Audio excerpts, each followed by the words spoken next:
ಕಂಟೈನರ್ನಲ್ಲಿದ್ದ ದ್ವಿಚಕ್ರ ವಾಹನಗಳು ನೋಡ್ತಾ ಇದ್ದ ಹಾಗೆ ಬೆಂಕಿಗೆ ಆಹುತಿಯಾಗಿರುವಂತಹ ಘಟನೆ ನಡೆದಿದೆ. ವಿದ್ಯುತ್ ತಂತಿ ತಗುಲಿ ಲಾರಿಗೆ ಬೆಂಕಿ ಹೊತ್ಕೊಂಡಿದೆ.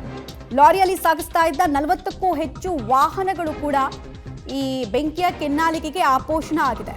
ಕೃಷ್ಣಗಿರಿ ಜಿಲ್ಲೆಯ ಹೊಸೂರಿನ ಕೆಲಮಂಗಲದಲ್ಲಿ ಘಟನೆ ಆಗಿದೆ.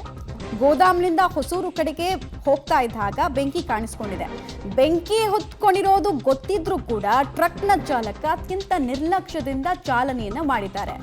ಅಟ್ಲೀಸ್ಟ್ ಯಾವಾಗ ಬೆಂಕಿ ಹೊತ್ಕೊಂಡಿದೆ ಅನ್ನೋದು ಗೊತ್ತಾಯ್ತು, ಗಾಡಿ ಸ್ಟಾಪ್ ಮಾಡಿದ್ರೆ ಇಷ್ಟು ದೊಡ್ಡ ಮಟ್ಟದಲ್ಲಿ ಡ್ಯಾಮೇಜ್ ಆಗ್ತಾ ಇರಲಿಲ್ಲ. ನೋಡಿ, ಲಕ್ಷಾಂತರ ರೂಪಾಯಿ ಮೌಲ್ಯದ ವೆಹಿಕಲ್ಸ್ ಸುಟ್ಟಿರೋದು.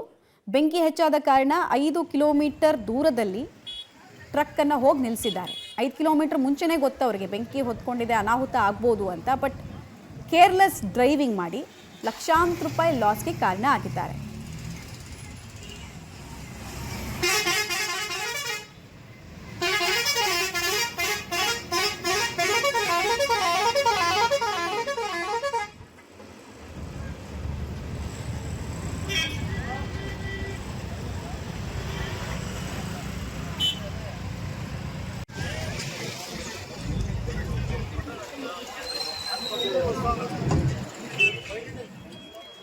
ನೋಡಿ, ಹೆದ್ದಾರಿಯಲ್ಲಿ ಯಾವ ರೀತಿ ವಾಹನ ನಿಂತಿದೆ ಅಂತ, ಜೊತೆಗೆ ಬೆಂಕಿ ಹೊತ್ಕೊಂಡು 40ಕ್ಕೂ ಹೆಚ್ಚು ವಾಹನಗಳು ಹಾನಿಗೆ ಒಳಗಾಗಿದೆ.